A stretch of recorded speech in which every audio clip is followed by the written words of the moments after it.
Hello दोस्तों, आज का अपडेट रहने वाला है RRCAT की तरफ से, यानी कि Raja Ramanna centre for advance technology की तरफ से निकाली गई लेटेस्ट वैकेंसी के लिए। यहाँ पर जो वैकेंसी निकाली गई उसके लिए क्वालिफिकेशन में आपके पास ITI डिप्लोमा डिग्री, आपने इनमें से कुछ भी कर रखा हो तो आप यहाँ पर एलिजिबल हैं। साथ ही बात करें एक्सपीरियंस की तो यहाँ पर फ्रेशर, मतलब जो बिल्कुल फ्रेशर हैं, जिनके पास कोई एक्सपीरियंस नहीं है, वो भी एलिजिबल हैं, और साथ ही वो लोग भी एलिजिबल हैं जो इन्होंने कुछ एक्सपीरियंस कर रखा है। तो बात कर लेते हैं सैलरी की। तो यहाँ पर जो सैलरी मिलने वाली है आपकी 30,000 से स्टार्टिंग सैलरी रह के आपकी 1.5 लाख रुपया पर मंथ तक सैलरी रहने वाली है।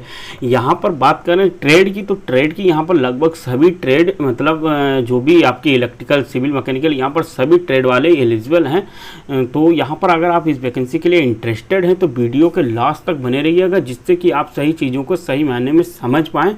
तो स्वागत है आपका हमारे यूट्यूब चैनल वारसी गुरुजी पर, जहाँ आपको मिलती है इंजीनियरिंग जॉब से रिलेटेड हर एक प्रकार की लेटेस्ट जानकारी। जैसा कि आप देख पा रहे हैं कि Raja Ramanna centre for advance technology के होम पेज पे आ चुके हैं। ये एक डिपार्टमेंट ऑफ एटॉमिक एनर्जी का है जो गवर्नमेंट ऑफ इंडिया के थ्रू काम करता है। यहाँ पर जो सेंट्रल की पोस्ट रहने वाली हैं, तो आप यहाँ पर इसके होम पेज पे आएंगे तब आप देखेंगे कि अपॉर्चुनिटी में आप जब आएंगे तो यहाँ पर एक आपके सामने कुछ इस तरीके करंट ओपनिंग्स या रिक्रूटमेंट का ऑप्शन आ रहा होगा। इस पर आप क्लिक कर देंगे तो आपके सामने कुछ इस तरीके का इंटरफेस ओपन होके आएगा। यहाँ पर अगर आप जो वैकेंसी हैं अगर उसके लिए इंटरेस्टेड रहेंगे तो यहाँ पर से आप अप्लाई ऑनलाइन कर सकते हैं। और अगर आप पहले हम इसकी डिटेल की बात कर लेते हैं तो पूरा डिटेल से अभी हम बताएंगे। ये वैकेंसी ऑनलाइन होना शुरू हो चुकी है, जो 14 जून 2022 तक इसकी लास्ट डेट है। तो जल्दी से जल्दी इसको ऑनलाइन कर लीजिएगा। पहले अब हम आप पूरी डिटेल से बात करते हैं।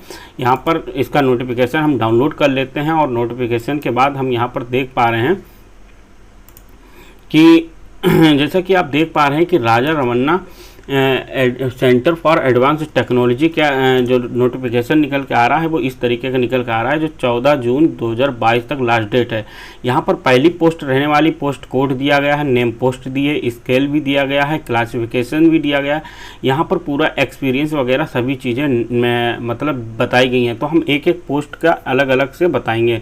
तो जो हमारी रिलेटेड पोस्ट रहेगी उसका हम डिटेल से बताएंगे। जैसा कि पहली पोस्ट है साइंटिफिक असिस्टेंट की पोस्ट है। यहाँ पर आपके लिए ऑटोमोबाइल इंजीनियरिंग की पोस्ट रहने वाली है, जिसके लिए आपको सैलरी मिलने वाली है 44,900 रुपया, और प्लस आपको जो भी चीज़ें अलग से मिलने वाली, तो लगभग ये 55,000 पर मंथ सैलरी रहने वाली है। यहाँ पर नंबर ऑफ वैकेंसी 1 निकल के आ रही है, जिसके लिए मिनिमम एज 18 साल, मैक्सिमम एज 33 साल यहाँ पर मांगी गई है। क्वालिफिकेशन की बात करें तो यहाँ पर डिप्लोमा इन मैकेनिकल इंजीनियरिंग या ऑटोमोबाइल इंजीनियरिंग जो 3 ईयर होता है, या अपने 10+2 के बाद 2 ईयर जो लेटरल एंट्री डिप्लोमा है वो भी यहाँ पर मान्य है, जिसकी मिनिमम परसेंटेज 60% होना चाहिए।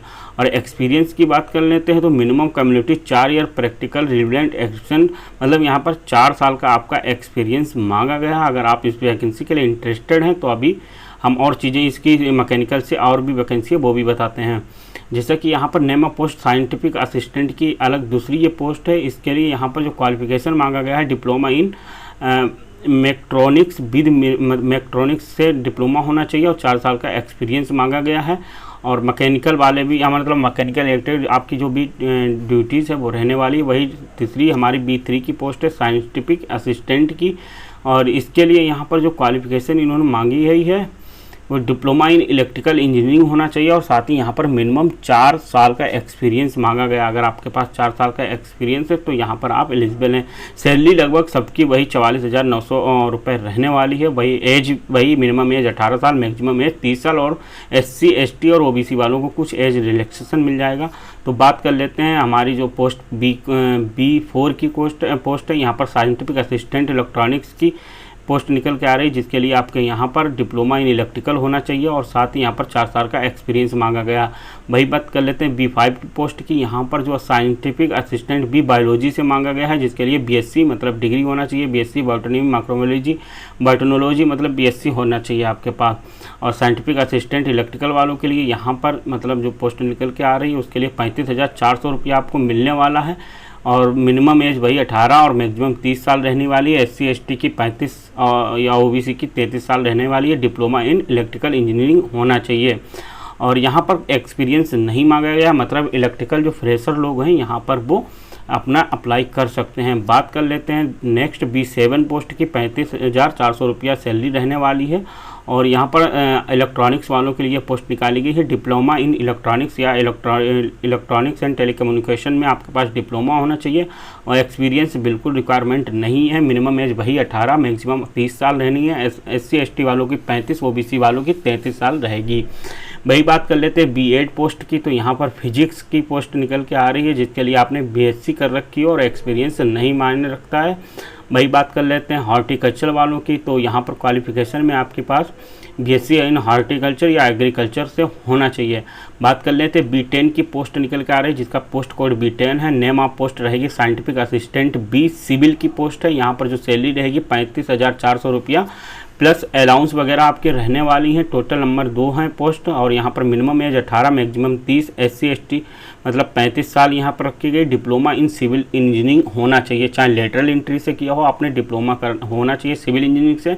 और यहाँ पर एक्सपीरियंस नहीं मांगा गया है और आपकी जो नेचर ड्यूटी रहेगी सुपरविजन मतलब सुपरवाइजर की टाइप की पोस्ट रहने वाली है। बात कर लेते हैं साइंटिफिक असिस्टेंट एनिमल या हस्बेंड्री की पोस्ट रहने वाली है। इसके लिए full time bachelor of science degree in animal से आपने कर रखा हो।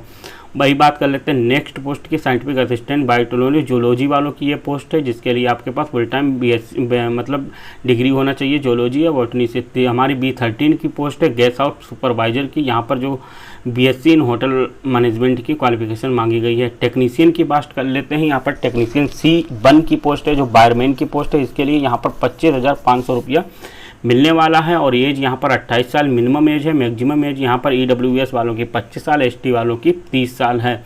मतलब यहाँ पर जो मतलब ITI मांगा गया है, ट्रेड सर्टिफिकेट ITI वायरमैन से होना चाहिए आपके पास और 60% या मार्क होना चाहिए और आपने SSC साइंस और मैथ से कर रखा हो। यहाँ पर एक्सपीरियंस की बात कर लेते हैं तो यहाँ पर 4 साल का एक्सपीरियंस भी मांगा गया है। C2 की पोस्ट की बात कर लेते हैं। कंप्यूटर नेटवर्क की पोस्ट यार रहने वाली है। तो यहाँ पर आपके पास ITI सर्टिफिकेट मतलब ट्रेड सर्टिफिकेट कंप्यूटर नेटवर्क से होना चाहिए और एज वही सेम मतलब ITC पोस्ट के लिए जो एज है 18 साल मिनिमम, मैक्सिमम OBC की 28 साल और जनरल वालों की 25 साल मांगी गई है। सैलरी 25,500 रुपया मिलने वाली है। 4 साल का एक्सपीरियंस मांगा गया है। तो टेक्नीशियन C मिल राइट की यहाँ पर पोस्ट निकल के आ रही है। तो यहाँ पर भी 4 साल का एक्सपीरियंस मांगा गया है। ड्राफ्टमैन की पोस्ट निकल के आ रही है इलेक्ट्रिकल की। तो यहाँ पर जो मतलब 60% मांगी गई है और प्लस ट्रेड सर्टिफिकेट ड्राफ्टमैन होना चाहिए और 4 साल का एक्सपीरियंस मांगा गया है। 25,500 सैलरी इसकी भी रहने वाली है। बात कर लेते हैं C5 की टेक्नीशियन की पोस्ट है, इलेक्ट्रिकल वालों के लिए पोस्ट है। यहाँ पर 4 ईयर का एक्सपीरियंस ITI विद SSC मतलब मैथमेटिक्स होना चाहिए आपके पास। C6 की पोस्ट की बात कर लेते हैं। टेक्नीशियन फिटर की पोस्ट है। यहाँ पर जो है जो SSC मतलब आपने ITI हो, आपकी मिनिमम एज 18 साल हो, मैक्सिमम SC ST वालों के 30, OBC वालों के 28 और जनरल वालों की 25 साल मांगी गई है। यहाँ पर कोई भी मतलब एक्सपीरियंस रिक्वायर्ड नहीं है। वही बात कर लेते हैं टेक्नीशियन B ऑप्टिकल साइंस की पोस्ट निकल के आ रही है। तो यहाँ पर भी ITI अपने ऑप्टिकल साइंस से कर रखी हो प्लस SSC हो मैथमेटिक्स से, तो यहाँ पर भी कोई एक्सपीरियंस नहीं मांगी गई है। टेक्नीशियन फिजियोथेरेपी की पोस्ट निकल के आ रही है। तो यहाँ पर आपने फिजियोथेरेपी वगैरह कोई ट्रेड सर्टिफिकेट कर रखा हो और टेक्नीशियन की ग्लास ब्लोइंग की मतलब ITI या उस ट्रेड से रिलेटेड कोई भी सर्टिफिकेट आपने कर रखा तो आप यहाँ पर एलिजिबल हैं। टेक्नीशियन B कारपेंटर की पोस्ट आ रही है। तो यहाँ पर भी कोई एक्सपीरियंस नहीं मांगा गया है और यहाँ पर जो SSC plus science and math से कर रखा हो आपने और प्लस ट्रेड सर्टिफिकेट होना चाहिए। तो ये तो था मतलब पूरा यहाँ पर डिटेल बता दिया। अब हम आते हैं सिलेक्शन प्रोसेस कैसे रहने वाला है। तो यहाँ पर रिटन एग्जामिनेशन होने वाला है, उसके बाद मतलब जो ऑप्शनल एग्जामिनेशन होता है वो होगा और 3 will be negative marking type का एग्जामिनेशन होगा और इसी में मतलब डिप्लोमा BSc और अलग अलग सबका सिलेबस रहने वाला है। कैंडिडेट इन द रेशियो मतलब 1:5 तो बिल एक पोस्ट के लिए 5 लोगों को यहाँ पर शॉर्ट लिस्टेड किया जाएगा, फिर आपका इंटरव्यू होने वाला है। फाइनल सिलेक्शन जो होगा आपकी परफॉर्मेंस इंटरव्यू और आपके जो मार्क आपने ऑब्टेन किए उसके हिसाब से होने वाला है और डिसीजन जो रहेगा RRCAT की तरफ से डिसीजन रहेगा। सिलेक्शन प्रोसेस के लिए आपका मतलब B13 पोस्ट के लिए यहाँ पर जो है डिप्लोमा 1 आवर मिलेगा आपका, जिसमें general awareness, computer knowledge, reasoning, numerical aptitude का टेस्ट रहने वाला है। वही फिर proficiency test Hindi and English रहने वाला है और फिर आपकी ट्रेड से रिलेटेड जो भी चीज़ें हैं उसके लिए 1 घंटे का टेस्ट रहने वाला है। तो ये तो हो जाएगा सिलेबस आपका और अलग अलग सबका सिलेबस है, यहाँ पर देख लीजिएगा। एडवांस टेस्ट भी और कुछ देख लेते हैं। प्रीलिमिनरी टेस्ट की ट्रेड स्किल टेस्ट पूरा यहाँ पर दिया है, इंस्ट्रक्शन आप देख लीजिएगा, अलग अलग चीज़ें यहाँ पर दी हैं। एज रिलैक्सेशन का भी दिया है। और यहाँ पर हम नीचे देख लेते हैं क्लोजिंग डेट की तो बात हम कर ही चुके हैं। क्लोजिंग डेट से पहले आपको यहाँ पर ऑनलाइन करना ही करना है।